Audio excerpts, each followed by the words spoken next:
우리는 미래에 대하여 끊임없이 염려하고 고민을 하지만 미래가 어떻게 될 것을 요구할 힘도 없고 그럴 권리도 없습니다.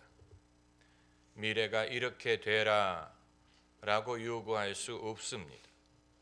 예수님도 미래에 대하여 요구하지 않으셨습니다. 그 대신 뭐라고 말씀하셨냐면 내일 일을 염려하지 말라고 하셨습니다.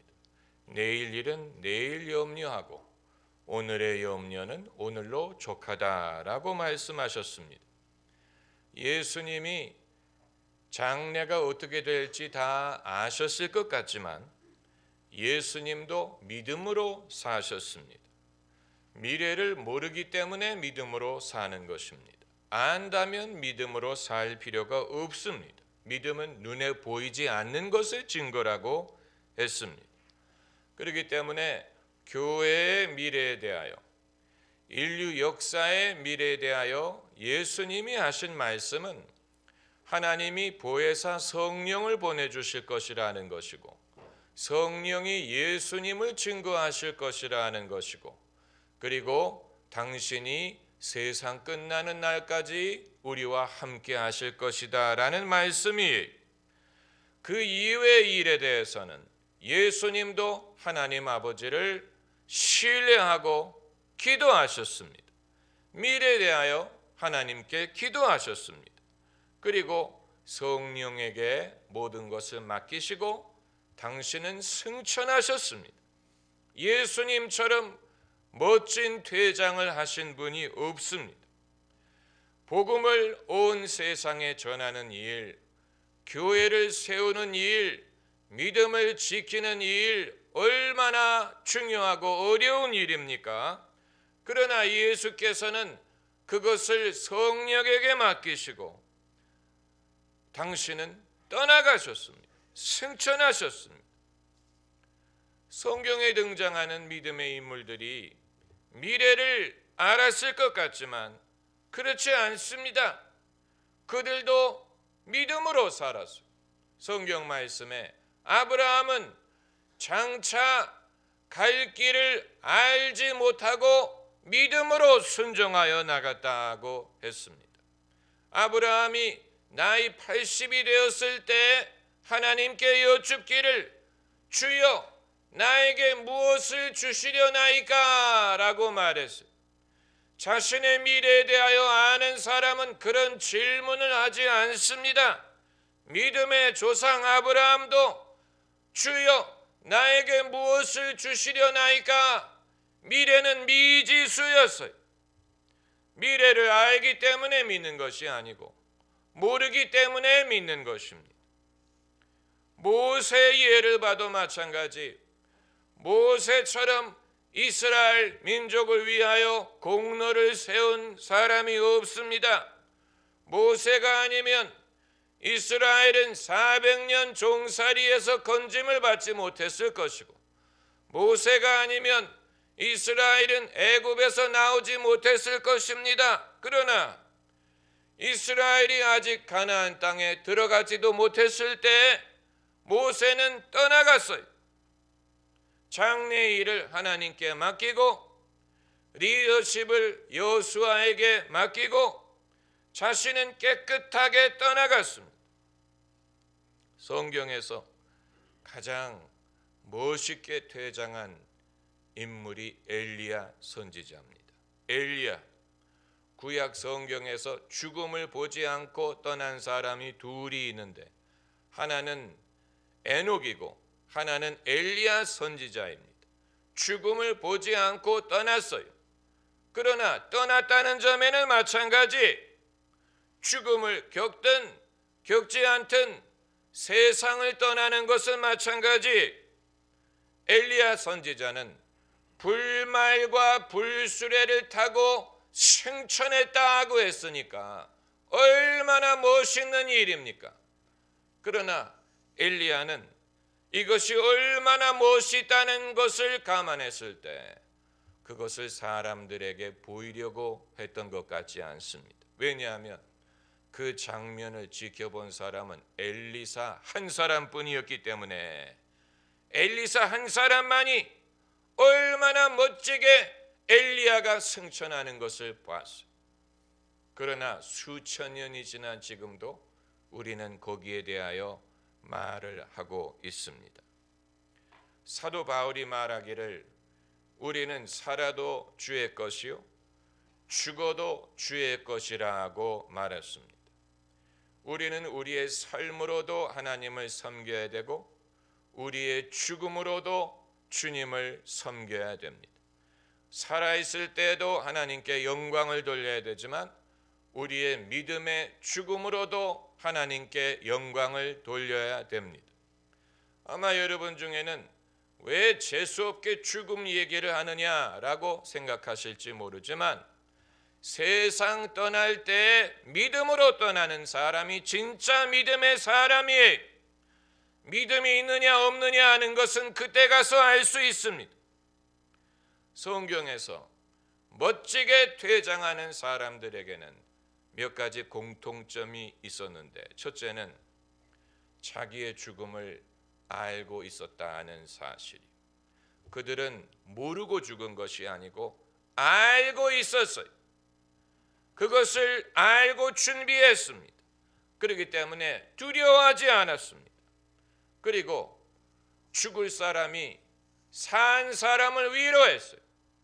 산 사람이 죽을 사람을 위로한 게 아니에요. 죽을 사람이 살 사람을 격려하고 위로했습니다.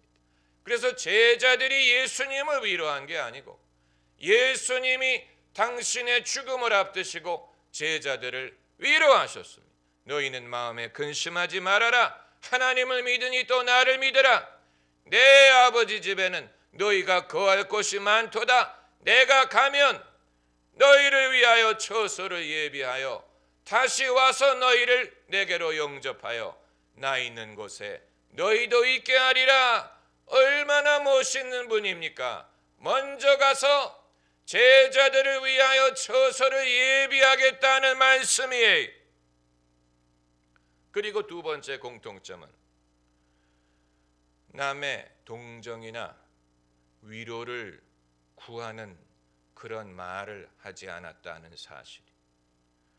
사람이 자기가 어떤 병이 있다는 말을 할 때 뭔가 측은함이라든가 동정을 얻기를 바라지요.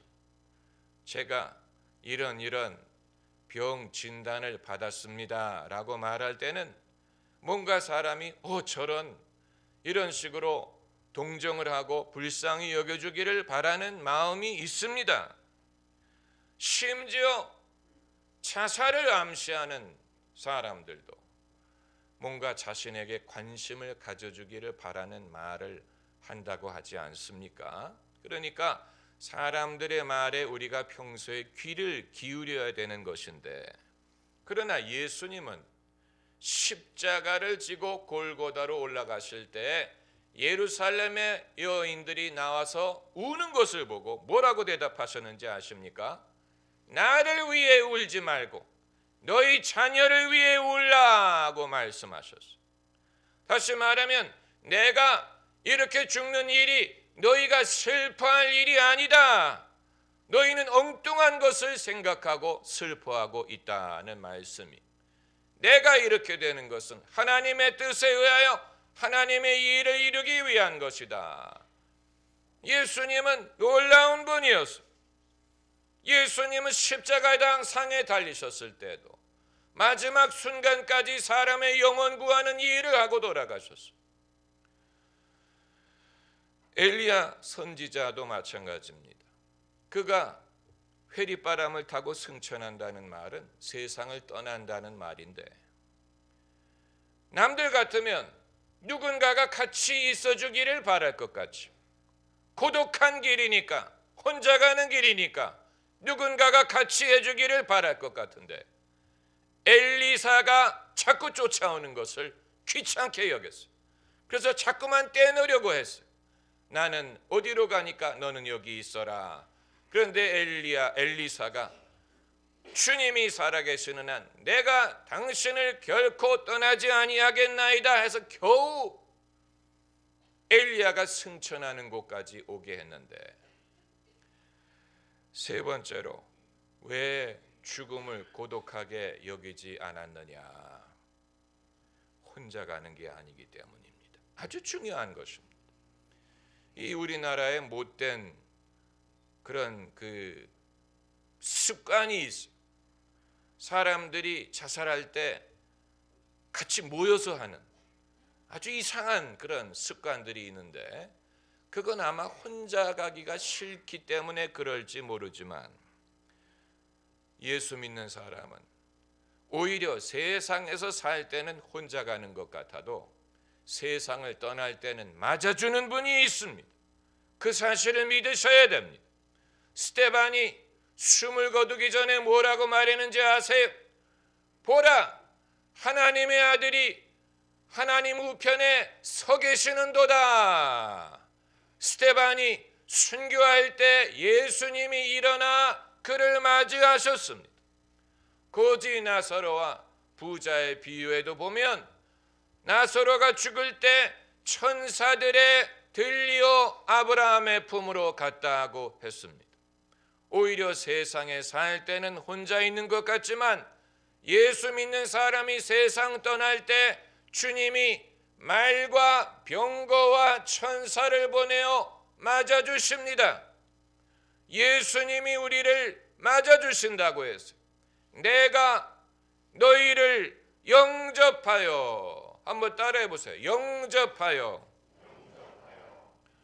제가 옛날에 어떤 장로교 목사님이 영접이란 말은 장로교에서 쓰는 말이 아니고 그건 선교단체에서 쓰는 말이다라고 한 것을 들은 적이 있는데, 제가 대꾸하고 싶었지만 대꾸를 못했어요. 당신은 성경도 안 봤습니까? 요한복음 1장에 영접하는 자, 곧 그 이름을 믿는 자에게는 하나님의 자녀가 되는 권세를 주셨느니라고 했는데, 어찌 영접이란 말이 성경적이 아니라는 말입니까? 그 말을 모르는 게 이상한 것이지요. 예수님을 영접하면 예수님도 우리를 영접하신다고 했어요. 공항마다, 세계 공항마다, 국제공항에 가보면 그 나라 말로 환영합니다, 웰컴, 비앙버누, 벤베누티, 뭐 이런 식으로 어서 오십시오, 환영, 웰컴이란 말을 붙여놓는데, 우리가 예수님을 영접한다는 말은 예수님 어서 오시옵소서, 어서 들어오시옵소서, 좌정하옵소서, 기다리고 있었습니다, 반갑습니다. 예수님을 영접하면 우리가 세상을 떠날 때 예수님이 우리를 영접하심, 어서 오너라, 기다리고 있었다, 너를 위하여 처소를 예비하였노라. 주님이 우리를 영접하신다고 해서, 왜 사람이 이 땅에 사는 동안 예수님을 믿어야 되느냐?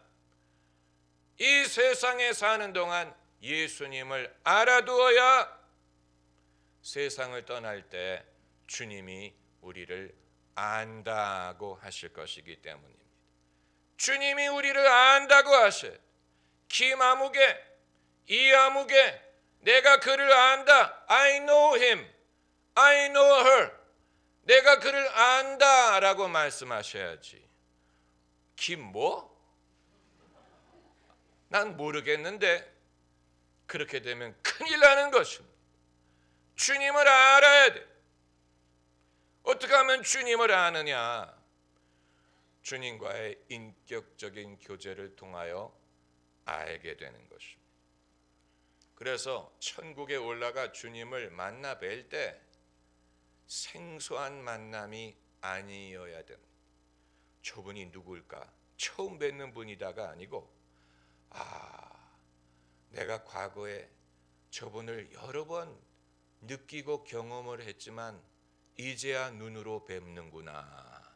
익숙한 경험이 되어야 됩니다. 저분을 내가 여러 번 경험을 했는데 이제야 뵙는구나. 이래야지.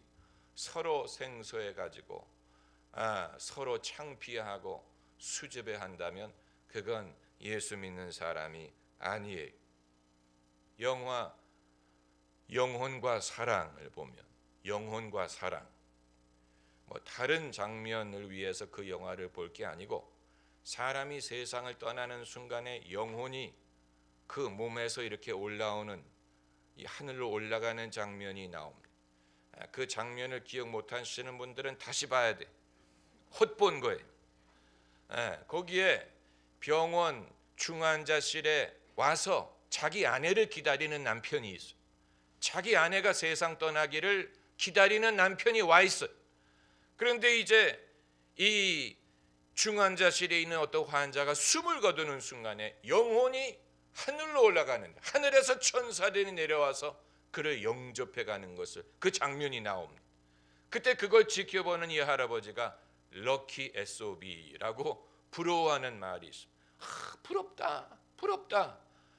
자신은 지금 세상을 떠돌고 있는데 저렇게 숨을 거두는 순간에 천사가 내려와서 영접해 주는 것을 보니까 부럽다. 그 장면을 보면 나도 저렇게 되겠구나. 주님이 나를 영접해 주시겠구나.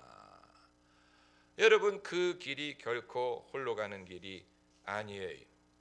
그리고 네 번째로, 멋지게 퇴장하는 사람은 자기가 세상에서 미처 못 이룬 일에 대하여 염려하지 않습니다. 엘리야가 이스라엘의 모든 영적인 문제를 해결하고 떠난 건 아니에요. 아직도 많은 과제가 남아 있어요. 이스라엘은 여전히 우상을 섬기고 또 이 아합 왕의 아내는 여전히 살아 있고 여전히 해결할 문제가 많이 있지만 그건 엘리사 선지자가 할 것이고 엘리사가 다 못하면 하나님이 하실 것입니다. 그렇기 때문에 엘리야는 미처 이루지 못한 일에 대하여 염려하지 않고 떠나간 거예요. 깨끗이 떠나간 거예요. 마치 서부 영화에서 카우보이가 말을 타고 뚜벅뚜벅 이 지평선을 향해서 떠나가는 것처럼, 이루지 못한 일이 있다면 하나님이 하실 줄을 믿는 것입니다. 예수께서 십자가상에서 운명하실 때 뭐라고 말씀하셨습니까? 다 이루었도다. 그런데 이상한데 아직 교회도 시작하지 못했고 이방인에게 복음도 전하지 못했고 땅끝까지 복음이 전해지지도 못했고 아직 할 일이 많이 있는데 어찌 예수님은 다 이루었도다라고 말씀하실 수 있었다는 말이냐? 당신의 역할을 이루었다는 말이에요. 당신의 역할을 이루었다는 말이, 하나님의 아들에게도 역할이 있었어요. 예수님이 모든 일을 하기 위한 게 아니에요. 그 이후의 일은 성령이 하실 일입니다. 하나님 아버지가 이루실 것입니다. 그렇기 때문에 아직 일이 많이 남았지만 하나님을 믿고 예수님은 나는 다 이루었다라고 말씀하시고 떠나갈 수가 있었던 것입니다. 여러분, 사람이 모든 것을 다 얻으려고 할 수 없습니다. 다 얻고 다 이루고 다 가지려고 할 수 없습니다. 암이라는 한자를 보면 입구자가 3개가 있고 그 밑에 매산자가 있지. 입 3개를 벌리고 산을 삼키려고 한다는 뜻입니다. 병이 드는 것입니다. 그런 사람이 병이 드는, 입을 3개를 벌리고 산을 삼키려고 하다가 병이 들어 인간의 탐욕의 모습을 보여주는 것입니다. 엘리야도 자기가 할 일만을 하고 떠나, 예수님도 당신이 하실 일만을 하고 떠나가, 사도 바울도 마찬가지, 우리도 그럴 것입니다. 그리고 5번째로, 살아서 하나님의 영광을 드러내는 것뿐만이 아니고 죽을 때도 하나님의 영광을 드러낼 수 있습니다. 삼손이 세상을 떠날 때 죽인 블레셋 사람이 살아있을 때 죽인 사람보다 더 많았다. 죽을 때 이룬 일이 살아있을 때 이룬 일보다 더 많았다는 얘기예요. 엘리야도 마찬가지. 엘리야가 살았을 때 행한 일보다 병거 타고 올라간 일에 대하여 말하는 사람이 더 많은 것과 마찬가지. 진짜 믿음의 여부는 세상을 떠날 때 증명됩니다. 그렇기 때문에 여러분이나 저나 우리의 믿음을 너무 자랑하려고 하면 안 돼. 그때 가봐야 알기 때문에 정말 믿는지 안 믿는지, 정말 진짜인지 가짜인지는 그때 가보면 알게 되는데, 아마 여러분 중에 왜 목사님은 재수없게 죽음에 대해서 말을 합니까? 여러분, 생명보험을 드는 사람 보셨어요? 생명보험을 들고 나면 이상하게 안 죽어요. 만약에 생명보험을 드는 사람마다 죽어보세요. 보험회사는 망합니다. 보험회사가 귀신처럼 하는 거예요. 안 죽는다는 사실을. 그렇기 때문에 보험회사가 돈을 버는 거예요. 보험을 들면 이상하게 안 죽어. 화재보험을 들면 이상하게 불이 안 나요. 예. 또 이 산재보험을 들면 이상하게 사고가 안 나요. 자동차를 렌탈할 때 보험을 들 수도 있고 안 들 수도 있습니다. 보험을 들면 돈이 더 듭니다. 그러나 돈이 더 들더라도 보험을 들면 이상하게 사고가 안 나고, 그리고 운전할 때 아주 담대합니다. 반대로 돈을 아끼려고 보험을 안 들면 차를 돌려줄 때까지 그야말로 벌벌 떱니다. 조금이라도 긁히면 어떡할까. 우리의 믿음도 마찬가지. 자신의 믿음에 대하여 준비하는 사람은 담대하고 그렇기 때문에 더 오래 살아요. 반대로 죽음을 두려워하는 사람은, 죽음은 누가 자기를 두려워하는지 압니다. 그래서 쉽게 찾아옵니다. 죽음을 두려워하는 사람은 죽음이 냄새를 맡아. 흑인 영가에 아침에 병거를 타리다라는 곡이 있죠. 우리는 흑인들이 운동이나 음악은 잘하지만 나머지는 못한다라고 업신여기면 안 됩니다. 흑인들에게는 놀라운 영적인 감각이 있습니다. 그들은 그 영적인 감각을 표현할 줄 압니다. 우리는 100년이 걸려도 만들 수 없는 곡을 그들은 영적인 감흥을 통하여 표현할 줄 압니다. 오늘 본문에서 엘리야가 병거 타고 올라간 것을 성도의 죽음에 비유해서 내가 아침에 병거 타고 가리다라는 곡을 만든 사람들이 흑인들이, Chariot, Ride the Chariot. 그 곡이 얼마나 흥겹고 기쁜 곡인지 몰라. 아주 즐거운 곡이에요. 그런데 그 가사를 읽어보면 당신은 떠날 준비가 됐는가? 주님 만날 준비가 됐는가? 당신은 심판날 맞을 준비가 됐는가? 나는 아침에 병거 타고 주님의 얼굴을 보리라. 놀라운 일이에요.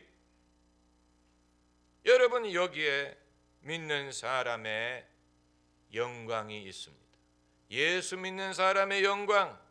우리가 천국 가는 일은 힘든 일, 고독한 일, 또 고통스러운 일로 생각하면 안 되고, 주님이 보내주실 병거 타고 불말과 불수레 타고 우리도 하늘에 올라갈 것입니다. 할렐루야. 기도하십시다.